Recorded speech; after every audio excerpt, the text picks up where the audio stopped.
Hi! So, today is Monday morning and grabe, ang gloomy na naman yung weather. Sobrang maulan na naman. Ayan, as you can see, dito sa lugar namin, lagi talagang umuulan. Lapit tayo, guys. Yan ang lamig-lamig dito sa Antipolo. But anyway, syempre Monday is another exciting day for us. Most especially for traders. Kasi open na naman yung market. So ngayon, syempre, since ako ay gold trader ako, so commodity trader tayo, metal trader tayo. That is why ngayon, na magiging focus ng discussion natin is about gold. So ano ba yung Monday market outlook natin? Ano ba yung bias natin? Para ma-share ko lang sa inyo yung setup natin for today. So I don't normally trade during Asian session, but kasi nakakita ko na magandang entry point ngayong morning session, ngayong Asian session. So pinasok natin siya kasi sayang naman and A plus setup siya. So pakita ko lang sa inyo, ngayon dito tayo sa 4-hour time frame. Yan, dito tayo and ang titingnan natin is gold. And ito yung current na situation ngayon sa gold. So since nag-swing trade tayo, tsaka nag-intraday tayo, ito yung tinitingnan natin na time frame.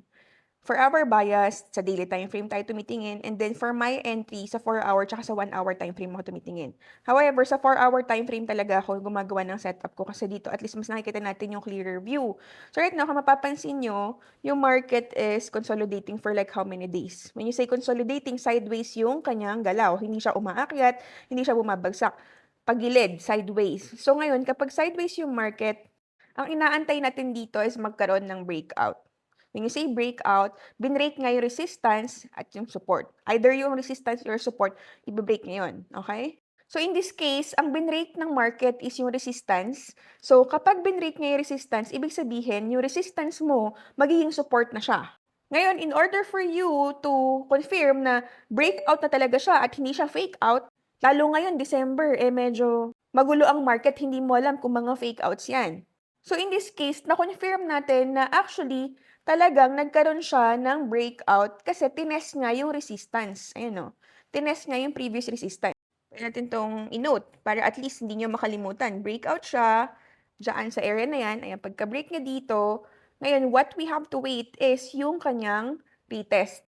Bakit ito ba yung naging resistance natin? Kasi ito yung, kumbaga yung area wherein kung saan siya nagbabounce lagi. Nagbounce siya dito, nagbounce siya dito, and then na-break siya, and now, tinest ulit ng market. So ngayon, ito pwede mo tong i-note na, okay, we have a confirmation of a retest here. That is why we have confirmed that we have a new support, which is this one. So ngayon, what we will be expecting right now is of course, kung merong support dito, syempre akit na siya. Now, hahanapin na natin kung nasan yung next resistance niya. Saan kaya posibleng mag-bounce to? Diba? So, mag-drawing tayo dito. Ayun, 'di ba? May possible resistance dito. Yan. So itong area na 'to, possible ito yung resistance natin. And possible ito aakyat siya dito. So ang pinaka best entry for this is actually kasi hindi ko na naano sa inyo kasi kanina pa ako nag-entry diyan, kanina pa. Ito yung entry natin diyan eh, ayan oh. Meron tayo nag-entry sa 4301. Ayan, nagdagdag lang ako ng isa pang 0.8 kasi sabi ko ay perfect to, ganda ng volume. So, nag-entry tayo dito pag break niya doon, pumasok tayo sa 4301. And right now, meron tayong running profit na nasa $2,800 ito, which is itong dalawang to.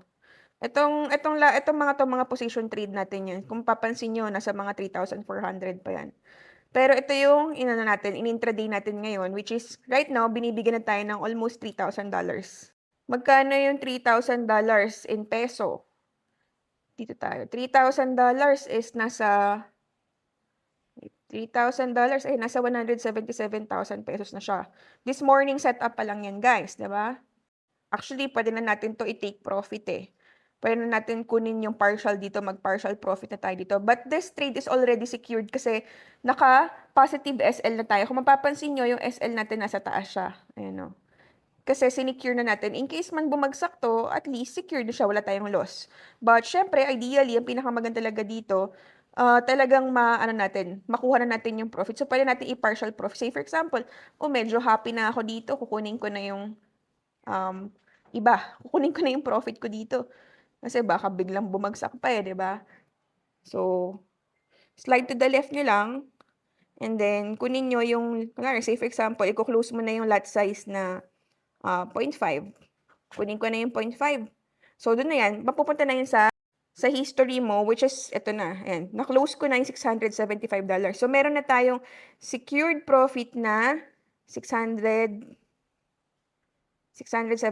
na 39,000 pesos. So, ito, kahit i-withdraw ko na to, mawi-withdraw ko na to ngayon kasi realized profit na siya. So, ngayon, meron pa tayong pending dito. Hindi pa naman natin siya talaga totally kinlosed. Naka-open pa rin siya. Ayan, nandiyan pa rin siya sa order natin, which is nag-run siya right now. Pero ang natira na lang is 0.3 lots na lang. Kaya may $400 na lang tayo. Ito, hahayaan ko muna to. Kasi, bakit ko hahayaan? Bakit hindi natin siya i-close?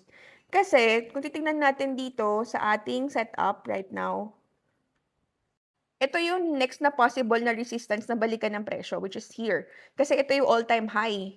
Nung October, di ba, nagkaroon ng all-time high si gold dyan. So, ang pinaka-posibleng balikan ng presyo is, ayan.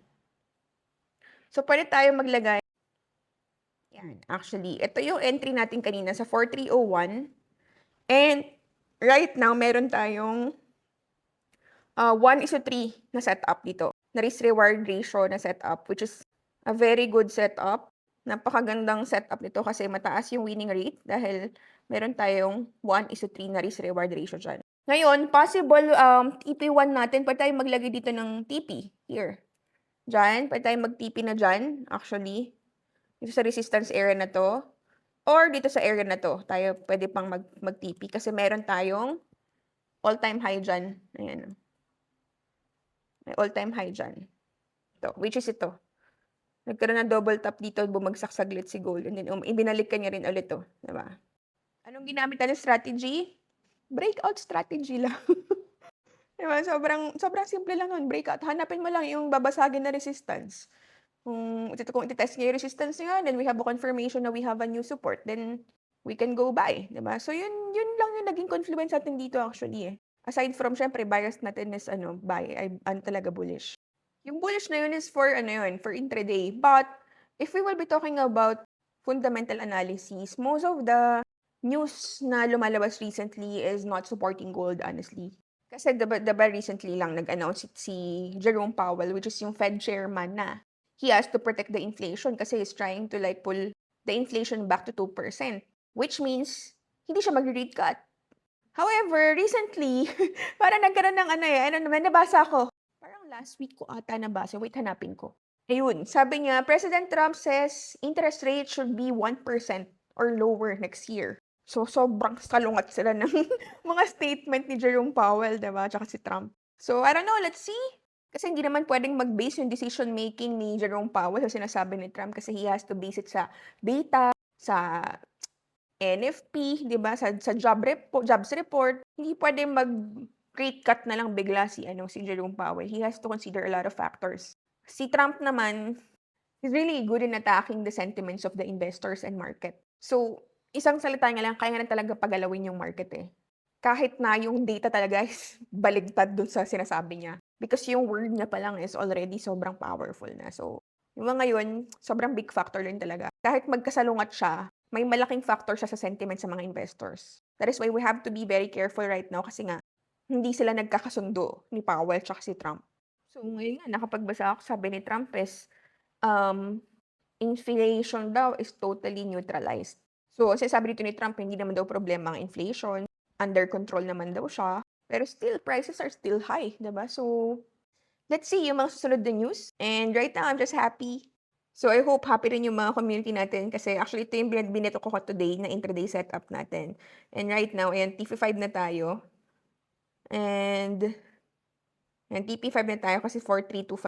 Ito na yung presyo. 4325, TP5, 4325. So, we are running 200 pips already. So, congratulations sa community natin ng mga nakasabay.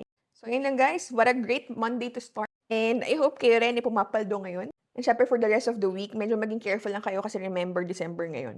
Most of the big institutions, banks, hedge funds, wealth builder, namamahinga na ngayon, nagbabakasyon na ngayon. So, yung market would be a little bit erratic. So, yun lang guys. Happy morning and may you have a great week ahead. By the way, pwede kayo mag-join sa community natin. Pasok lang sa Telegram natin, which is this one. See ya!